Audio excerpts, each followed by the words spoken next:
안녕하세요. 나이브TV 블랙아웃 비스입니다. 오늘은 2월 1일 월요일입니다. 벌써 2021년도 한 달이 다 지나가고 2월이 찾아왔습니다.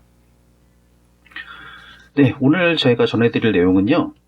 맞춤형 지원이 비선별 지원보다 효율적인 근거가 하나 더 추가돼서 그것에 대해서 알려드릴까 합니다.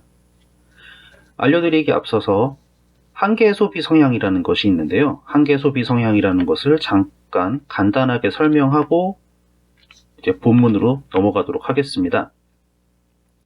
한계 소비 성향은 증가한 소득 대비 소비가 얼마나 증가하는지에 대한 것으로 1차 재난지원금 효과 같은 것에 대해서 이런 척도로 활용할 수가 있습니다. 즉, 이제 소비가 늘어나면은 그만큼 내수가 늘어났다고 할 수 있는데요.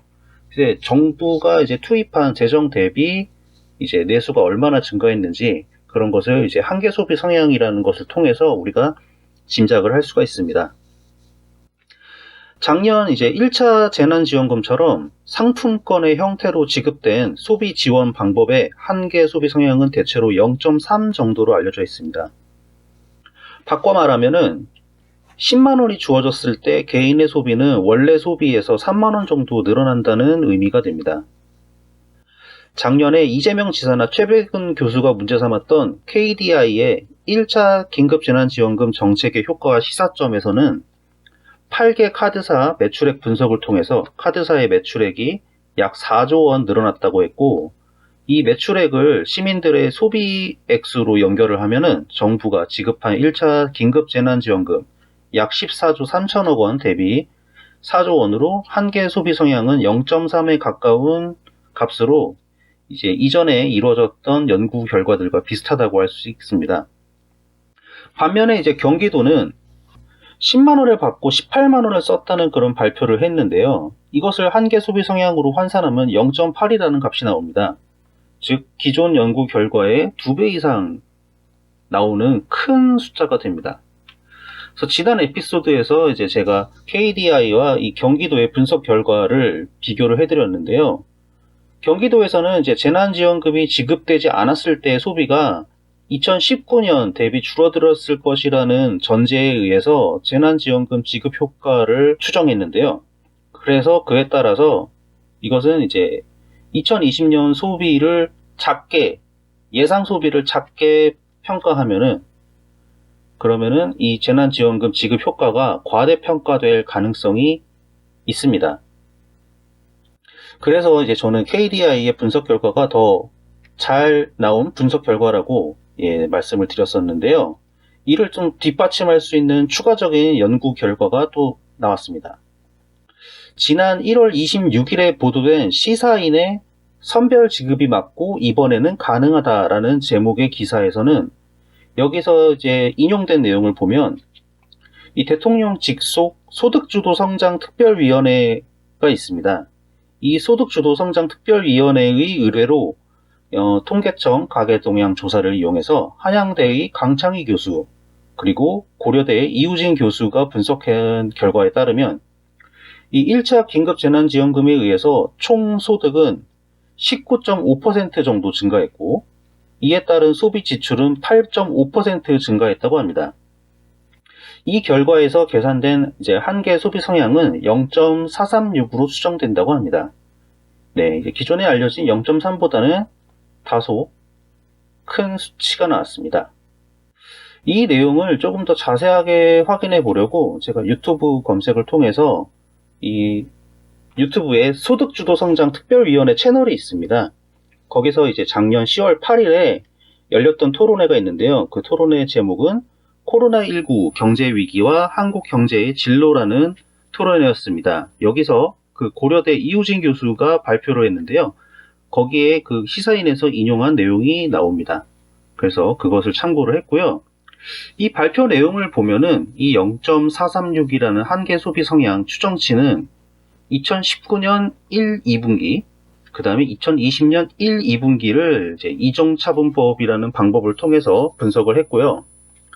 그 19.5%의 소득 증가는 재난지원금이 지급되지 않았다면 하는 가정하에서 이제 재난지원금이 이제 지급되지 않았으면은 2020년 2분기 소득이 2019년 대비 이제 10.8% 줄어드는데 재난지원금이 지급됨으로써 2019년 대비 소득이 8.7% 증가했다고 합니다. 그래서 이제 8.7%와 10.8%를 더해서 이제 재난지원금의 소득 증가 기여가 19.5%로 추정을 했고요. 이제 거기에 따라서 이제 소비가 전년 같은 기간 대비 8.5% 증가했다고 합니다. 그래서 이제 0.436이라는 숫자가 나오게 되었고요. 이제 여기서 이제 제 생각은 이 이우진 교수님의 분석 결과에서 한계 소비 성향이 이제 0.3보다 큰 0.436이 나온 이유가 2020년 2분기의 소비 패턴에서 이제 거리두기가 풀림으로써 나타난 이제 1분기 때 미처 소비를 하지 못했던 것을 소비하는 우리가 이제 보복 소비 또는 이연 소비라고도 하는데요. 그런 보복 소비 효과가 포함되어 있다는 것입니다. 그래서 이런 보복 소비가 포함되어 있는 것을 감안을 하면은 추정치는 0.436보다는 좀 더 낮아져서 0.3에 가까운 숫자가 실제 효과에 더 가깝지 않을까, 그렇게 개인적으로 추정하고 있습니다. 다시 이제 시사인의 기사로 돌아가서 명지대학교 우석진 교수는 서울시에서 지급한 이제 재난 긴급 생활비, 서울시에서는 이제 재난 긴급 생활비라는 이름으로 긴급 재난지원금이 지급이 됐는데요. 거기에 대한 이제 경제 효과를 분석 중이라고 합니다. 분석 중인데 한계 소비 성향이 0.7에서 0.8로 나왔다고 합니다. 굉장히 높은 수치죠. 그래서 서울시의 경우는 이제 이우진 교수는 이제 전국적인 거고요. 이우진 교수의 전국적인 그 한계 소비 성향 0.436에 비해서 이제 거의 2배 가까운 0.7에서 0.8이 나왔는데 이 이유에 대해서 우석진 교수는 서울시가 그 재난지원금 지급을 중위소득 100% 이하로 맞춤형 지급했기 때문이라고 설명을 합니다. 그러니까 추가 설명을 드리면요. 이 한계 소비 성향은 모두가 똑같은 게 아니고 이제 연령과 소득 수준에 따라서 다르게 나타나는데요. 이 연령이 높아질수록 그리고 소득이 높아질수록 한계 소비 성향은 낮아집니다. 따라서 상대적으로 한계 소비 성향이 큰 중위소득 100% 이하의 시민들에게 선별 지급한 서울시의 재난긴급생활비 한계 소비 성향이 전국 평균보다 더 크게 나온 것은 자연스러운 결과라고 볼 수 있습니다. 이렇게 서울시의 긴급생활지원금에 대한 분석까지 더해지면 모두에게 무분별하게 지급하는 것보다 맞춤형으로 선별 지급하는 것이 효율성 면에서 경기 부양 효과가 더 좋다고 얘기할 수 있는 근거가 추가됐다고 할 수 있겠습니다. 다소 이제 4차 재난지원금의 지급 방식을 이제 하나의 문항으로 물었던 그 리얼미터 조사가 있었습니다. 이제 4차 재난지원금을 지급한다면 지급 방식을 선별로 하는 게 좋습니까? 아니면 보편으로 하는 게 좋습니까? 이런 식의 설문조사요. 그런 조사 말고 이제 그 뒤로 계속 꾸준히 나오는 여러 여론조사 기관들의 조사 결과를 보면은 이제 맞춤형 지급에 대한 선호도가 그 비선별 지급보다는 약간 높게 나옵니다.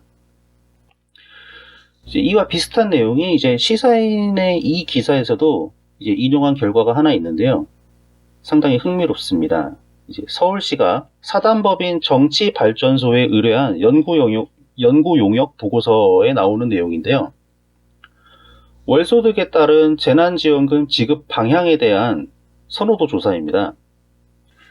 여기에서 이제 월소득 150만원 미만 그리고 150만원 이상 300만원 미만의 그룹에서는 이 비선별 지급에 대한 반대가 더 높고요. 그 다음에 월 300만원 이상, 월 500만원 미만 그리고 500만원 이상의 소득 그룹에서는 이 비선별 지급을 찬성하는 비율이 더 높다고 합니다. 소득이 상대적으로 낮은 그룹은 맞춤형 지급이 자신들에게 좀 더 지원이 많이 될 것 같고, 그 다음에 이제 상대적으로 소득이 높은 그룹에서는 비선별 지급이 돼서 모두가 받을 수 있어야 이제 자신들도 지원을 받을 수 있으니까 거기에 따른 이제 지급 방식 선호도가 드러난 것이 아닌가라고 생각합니다. 그래서 결과적으로는 이제 소득이 아무래도 낮은 사람들이 훨씬 더 숫자가 많으니까 그게 이제 모두 합쳐지면은 네, 그래서 이제 맞춤형 지급에 대한 선호도가 약간 더 높게 나오는 것이 아니냐, 네, 이렇게 생각할 수도 있을 것 같습니다. 네, 그래서 이 기사의 마무리는 좀 뜬금없이 끝납니다. 예, 코로나19 피해가 큰 이제 영업 금지, 영업 제한 업종을 어떻게 구제할 것인가가 아니라 이제 보편 선별 논쟁을 반복하고 있다는 끝났는데요. 예, 어쨌든 여기 그 나오는 내용은 긴급 재난지원금의 지급 방식에 따른 효율성의 비교가 아주 잘 드러나는 것 같습니다. 그리고 또 이것을 연구한 쪽이 뭐 기재부와 아무 관계없는, 그리고 오히려 이제 당연히 소득주도 성장을 뒷받침하는 대통령 직속 소득주도 성장 특별위원회의 의뢰로 대학 교수님들이 연구 분석한 결과이기 때문에 최백운 교수님한테 특별히 태클을 걸릴 이유는 없지 않을까. 연구 배경을 가지고 반박당하지는 않겠죠. 그렇게 생각을 합니다. 이거를 제가 직접 찾아가서 보여주지 않는 이상 최백운 교수가 보지는 않을 것 같은데요. 보더라도 반박 자체는 크게 기대가 되지는 않습니다. 본인도 나름 교수라서, 오히려 KDI 같은 거 아니면 조세현 같이 이제 기재부의 영향 아래에 있다는, 그것도 이제 본인 추정이죠. 본인 추정. 그런 이제 연구기관의 자료를 폄훼하기 더 바쁜 것 같아서요.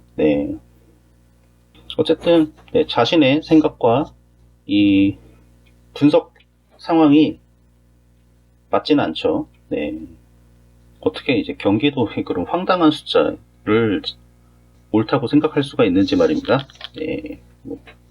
그거를 분석한 경기도도 마찬가지고요. 경기연구원에서 했는지 경기도 자체에서 했는지는 잘 모르겠습니다. 어쨌든 숫자는 매우 황당하기 그지없었습니다. 오늘은 이렇게 추가된 소식 짧게 전해드렸고요. 일단 에피소드 업로드가 늦은 거에 대해서 죄송합니다. 다음에 좀 더 좋은 내용으로 더 빠르게 업로드를 할 수 있도록 노력하겠습니다. 청취해 주셔서 감사합니다.